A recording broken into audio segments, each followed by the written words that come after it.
El jueves 19 de febrero a las 13 horas, siga la transmisión en vivo del segundo informe de labores de la Sala Regional Toluca que dará el magistrado presidente Juan Carlos Silva Adaya ante el magistrado José Alejandro Luna Ramos, presidente del Tribunal Electoral y de la Comisión de Administración, de acuerdo a lo dispuesto por el artículo 37, fracción primera del reglamento interno del máximo órgano jurisdiccional en materia electoral.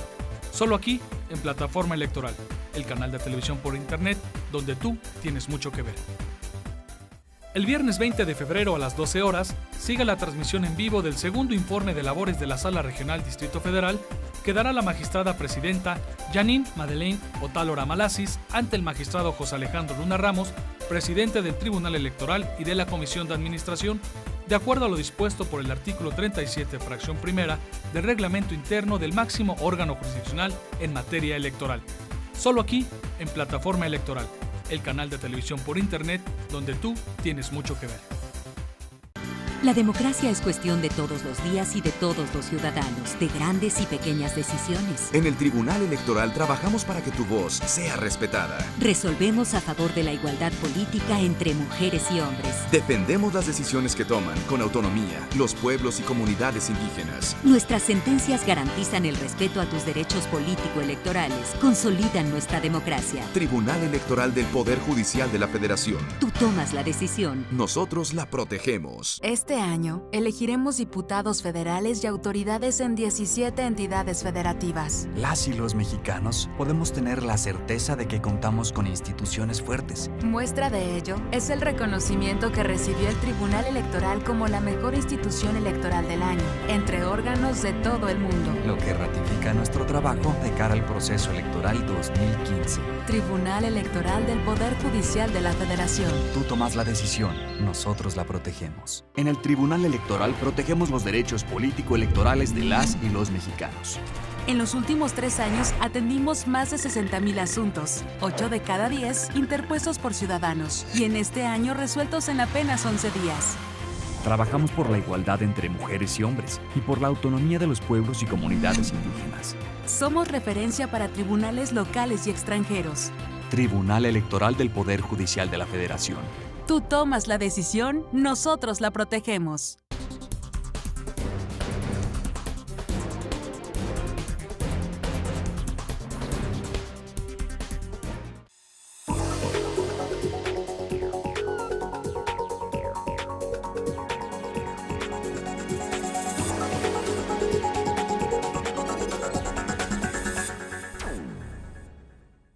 Gracias por sintonizarnos a través de Plataforma Electoral. Esto es Entérate, un espacio de difusión de las actividades institucionales, académicas y de actualización del Tribunal Electoral del Poder Judicial de la Federación. Con este programa, amigas y amigos televidentes, cerraremos los trabajos realizados en el marco del seminario Fortalecimiento Democrático en Espacios Nacionales, Internacionales y Transnacionales, una perspectiva comparada de la experiencia mexicana, evento organizado conjuntamente por el Tribunal Electoral y el Colegio de México. La última mesa, motivo de análisis, se llama Espacios Internacionales para el Fortalecimiento de la Democracia, Contribuciones y Oportunidades. Por favor, acompáñenos en este espacio dedicado a las conclusiones de este seminario.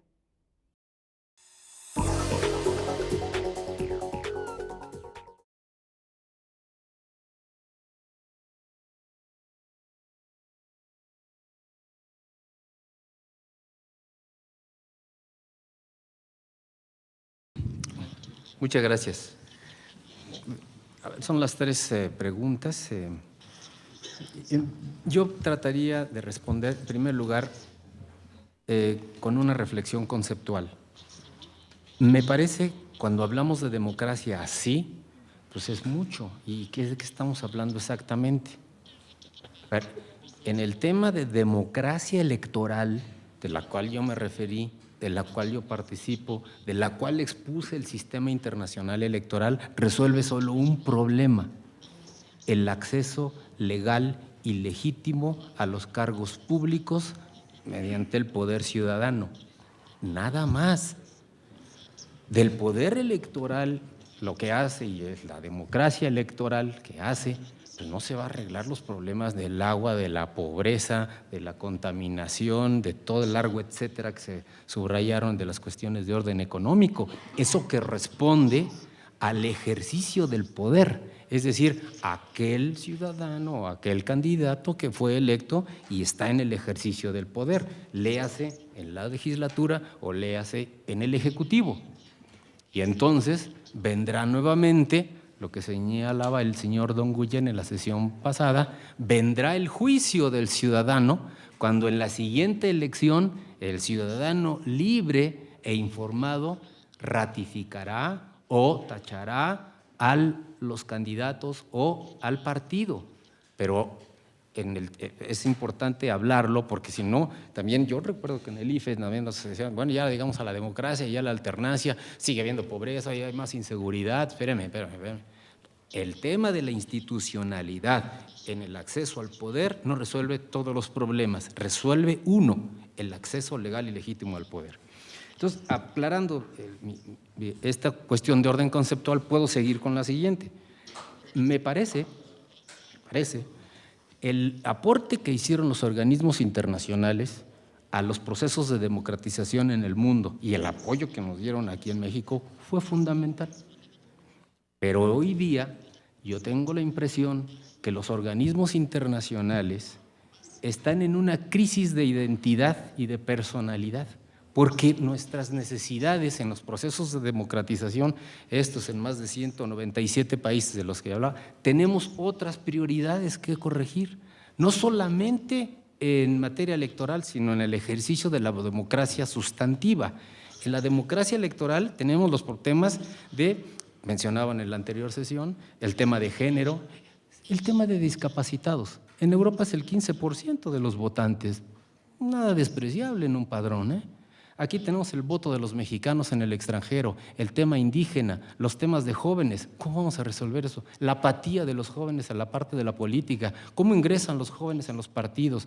Leonardo Valdés señalaba los temas de democracia interna de los partidos políticos. Esos son nuestros temas de la democracia electoral. Y yo tengo la impresión que algunos de los organismos internacionales están como en el shock. Fue tan fuerte el cambio y tan rápido lo que hicimos en los últimos 20 años en México y en el mundo que todavía no alcanzamos a procesar la nueva identidad, el nuevo rol y la nueva actividad que deben realizar. Tema de la globalización y de la democracia, yo también aquí quisiera hacer una precisión conceptual. Creo, y esto cuando lo discutimos en 93, 94 con el gobierno mexicano, decían, es que la soberanía es intocable en esta materia. Hay que defender la soberanía. O sea, tú defiendes porque sientes que te están atacando. Cambiamos el concepto y la actitud y la referencia. Es decir, el principio de la soberanía es la autodeterminación interna y la libre determinación externa. Somos libres, soberanos para decidir qué, cómo, quiénes y cuándo. Pero no quiere decir que defendamos a la soberanía, tengamos otro enfoque para defender esta libertad interna que tenemos y nuestra independencia externa. Y el enfoque fue profesionalicemos. ¿Tenemos algo que ocultar? Ok. Ya no tenemos nada que ocultar, mostrémoslo, socialicémonos y hagámonos todos más iguales y responsables. Y me parece que el tema de la soberanía de México en materia electoral está a la luz de todos ustedes y a la prueba internacional. Somos de los organismos electorales en el mundo más vigilados, que más escrutinio público tenemos. Hemos documentado más de 4.500 extranjeros procedentes de 110 países. Muchas gracias, Manuel. Paso la palabra a Marcia.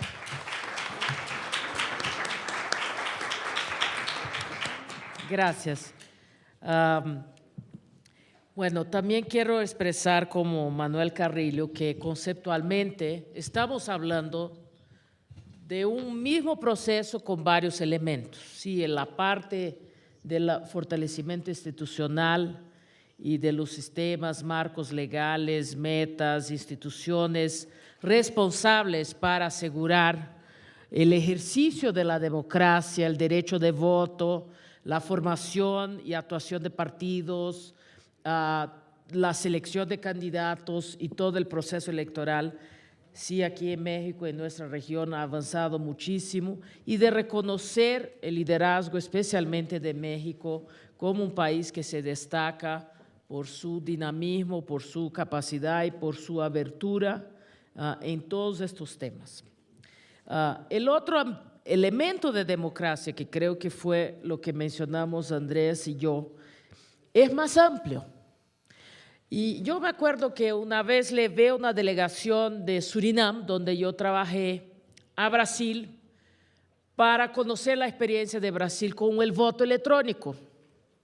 Porque en Surinam querían adoptar mecanismos de voto electrónico para bajar el costo de su elección, pero les preocupaba cómo hacer en distancia, en áreas remotas.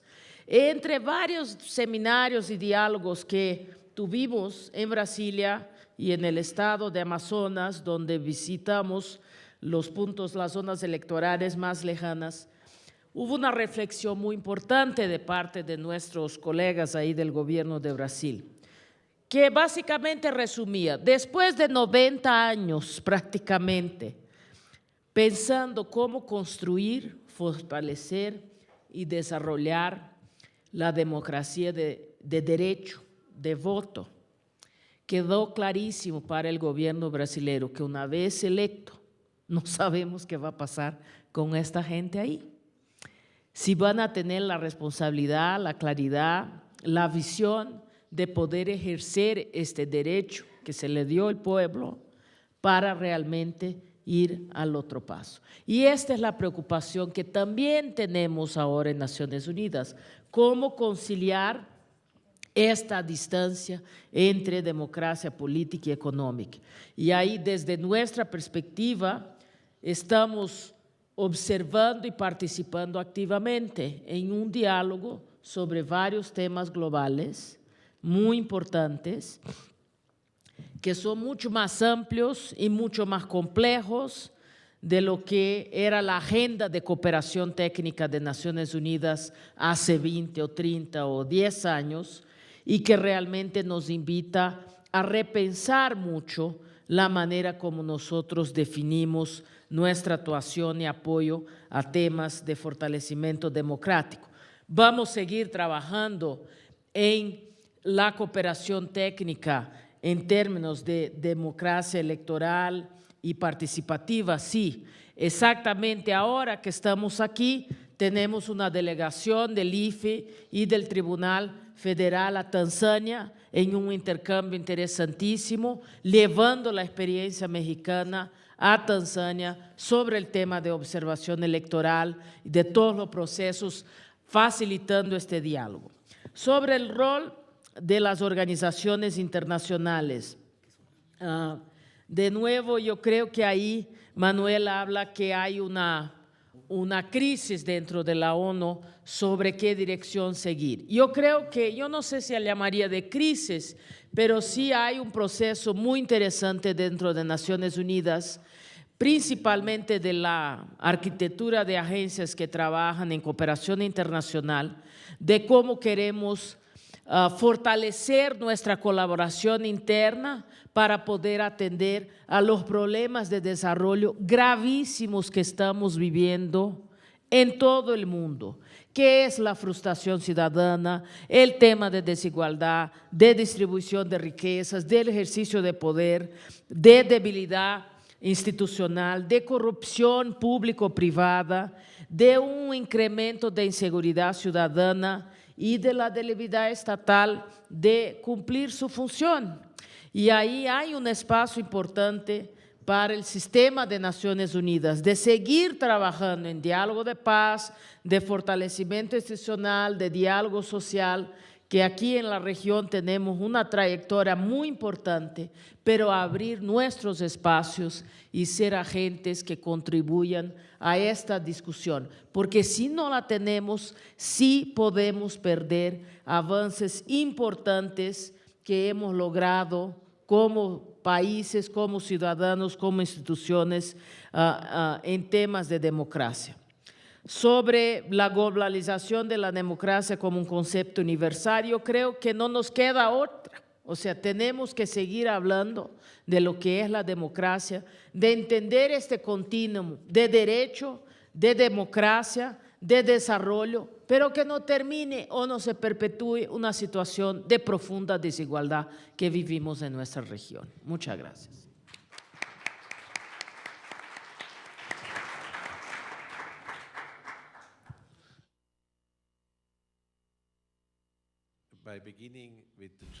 Comenzando con las dos promesas de la democracia. La democracia tiene una promesa procedimental y una promesa sustancial. La promesa procedimental, cuando te ves afectado por una decisión, debes ser parte directa o indirectamente del proceso de toma de decisiones de manera libre. Y la segunda promesa de la democracia es no estar confundido, y no debemos confundir con la primera, es que la promesa es una distribución justa y la democracia que no puede influir sobre el bienestar o aumentar el bienestar de la gente es una democracia falsa, es una democracia de fachada, es una ficción. Y esto pueden pensarlo, por ejemplo, que vamos a crear adjetivos, la democracia sustantiva, como los que se mencionaron hoy, pero es absolutamente clave en la Revolución Francesa, la Revolución estadounidense, la francesa. Estos son los comienzos modernos de los intentos democráticos, no en la Constitución estadounidense, sino en la Revolución estadounidense, en donde dicen, no necesitamos que el rey organice nuestra vida en nuestro nombre y con el fin de organizarnos juntos y la vida de acuerdo con nuestros intereses, debemos defender que podamos obtener lo que podemos comer y tener un buen sustento. Por eso tenemos que poner a la democracia a un nivel más elevado del Estado. Porque el Estado no puede cumplir con esta promesa de democracia porque es muy débil. También los Estados Unidos son muy débiles por sí solos ante las fuerzas de la democracia. Y esa es la respuesta a la tercera pregunta. Compartir la soberanía no significa que pierdan la soberanía, que pierdan el nivel nacional.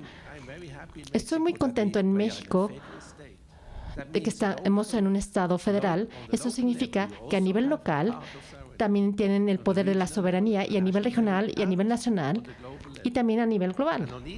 Y en cada nivel hacen lo que solo pueden hacer en este nivel.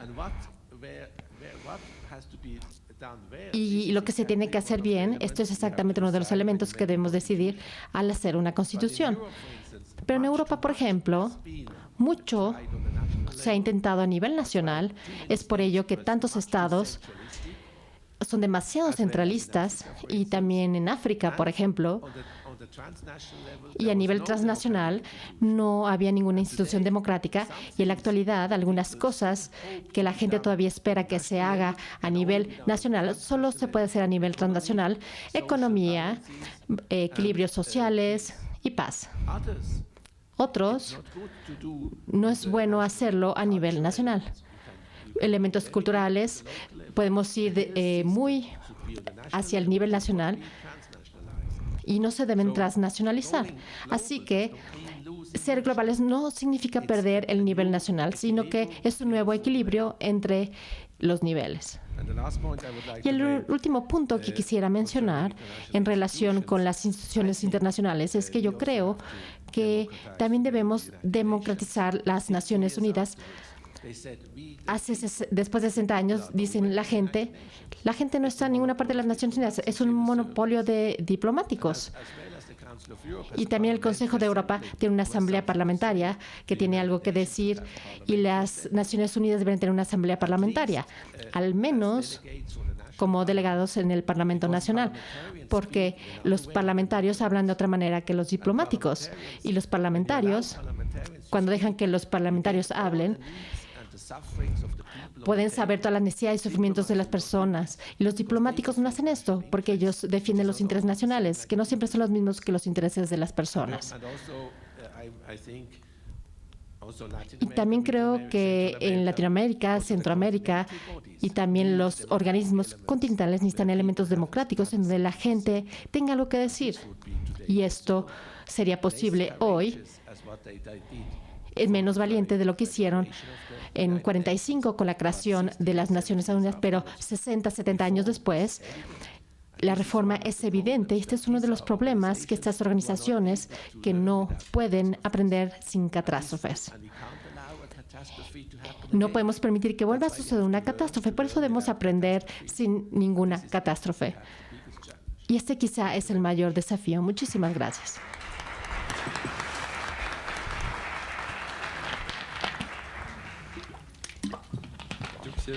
I'd like to talk about, well, in terms of the questions, I see there has always been an economic. Ya lo establecía Charles Berth hace más de un siglo para la Constitución de los Estados Unidos. Berth decía que las enmiendas o las declaraciones de derechos reflejaban los intereses económicos de los constituyentes americanos. Y probaba su acerto en la economía rural de esa época, del siglo XVIII, para los constituyentes de los Estados Unidos. Quizá el problema es cómo aplicamos esas leyes que motivacionalmente están pues elaboradas para pues proteger intereses económicos. El reto, yo siento que los tratados internacionales son, per se, han sido ahora últimamente buenos vehículos para la consagración de derechos humanos. Sin embargo, hay que tener cuidado, la verdad, para implementarlos.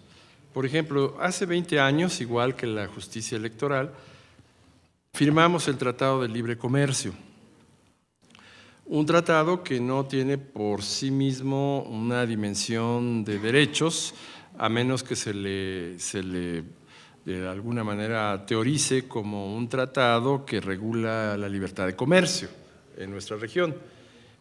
Pero a raíz de ese Tratado de Libre Comercio, nuestro país en los años primeros de la aplicación del tratado sufrió un revés en uno de los paneles que dirimían controversias entre una empresa norteamericana, californiana, que quería establecer una planta de desechos tóxicos en el desierto en San Luis Potosí, y el ayuntamiento y el poblado Guadalcázar, San Luis Potosí, que se oponía a eso por razones de la salud pública en el municipio.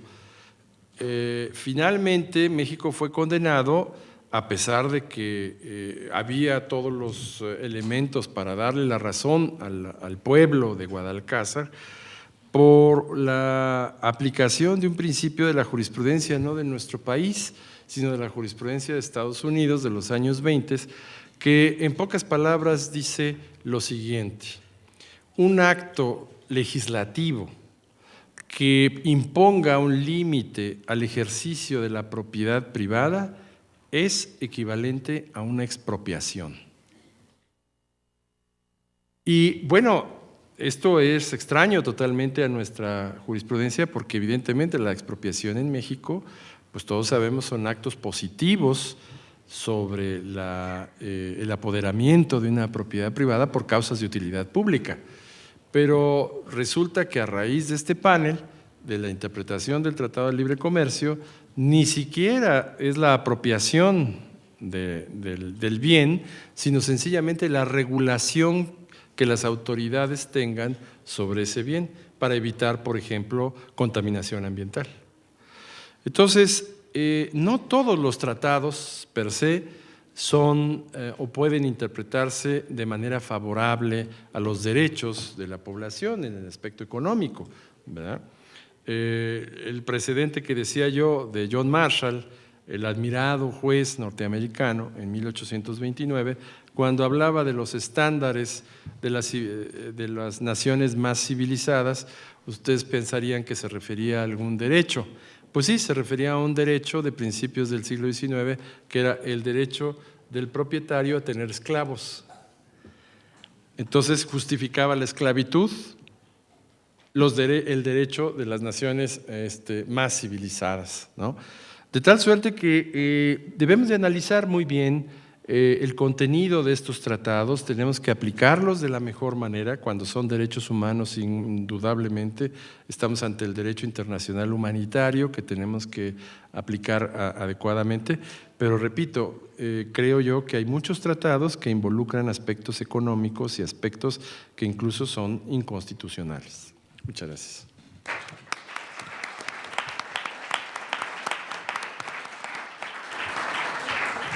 Muy bien, bueno, yo quisiera agradecer a los participantes sus presentaciones, sus observaciones. Estoy segura que todos aquí salimos mucho más sabios y conocedores del sistema electoral y de su dimensión internacional. Y voy a seguir los pasos de mi colega Jean-François Proudhon. Aquí tengo el reconocimiento para cada uno de los participantes, pero en vista de que ya son las 2:30 de la tarde, voy a entregárselos en privado. Pero muchas gracias a todos por su presencia.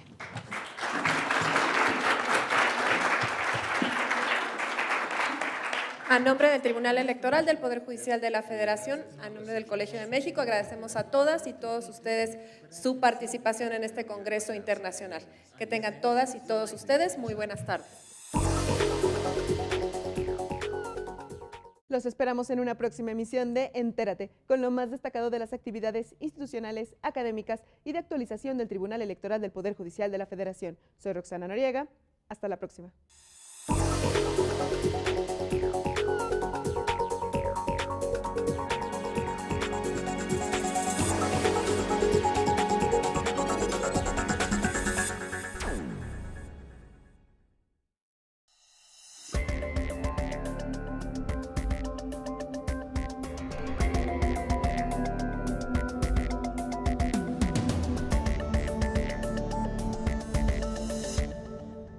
El jueves 19 de febrero a las 13 horas, siga la transmisión en vivo del segundo informe de labores de la Sala Regional Toluca que dará el magistrado presidente Juan Carlos Silva Adaya ante el magistrado José Alejandro Luna Ramos, presidente del Tribunal Electoral y de la Comisión de Administración, de acuerdo a lo dispuesto por el artículo 37, fracción primera del Reglamento Interno del máximo órgano jurisdiccional en materia electoral. Solo aquí, en Plataforma Electoral, el canal de televisión por internet, donde tú tienes mucho que ver. El viernes 20 de febrero a las 12 horas, siga la transmisión en vivo del segundo informe de labores de la Sala Regional Distrito Federal que dará la magistrada presidenta Janine Madeleine Otálora Malasis ante el magistrado José Alejandro Luna Ramos, presidente del Tribunal Electoral y de la Comisión de Administración, de acuerdo a lo dispuesto por el artículo 37, fracción primera del Reglamento Interno del máximo órgano jurisdiccional en materia electoral. Solo aquí, en Plataforma Electoral, el canal de televisión por internet, donde tú tienes mucho que ver.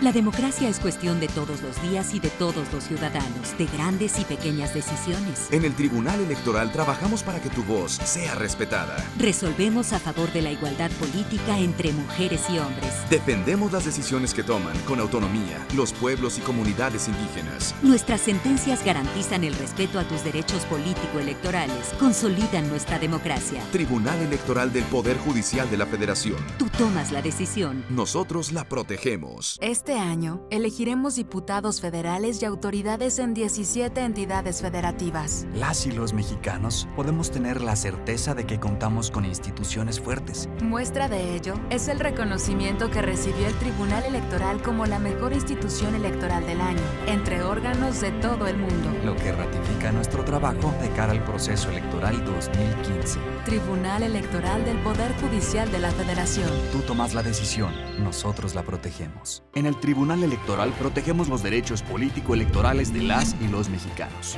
En los últimos 3 años atendimos más de 60,000 asuntos, 8 de cada 10 interpuestos por ciudadanos, y en este año resueltos en apenas 11 días. Trabajamos por la igualdad entre mujeres y hombres y por la autonomía de los pueblos y comunidades indígenas. Somos referencia para tribunales locales y extranjeros. Tribunal Electoral del Poder Judicial de la Federación. Tú tomas la decisión, nosotros la protegemos.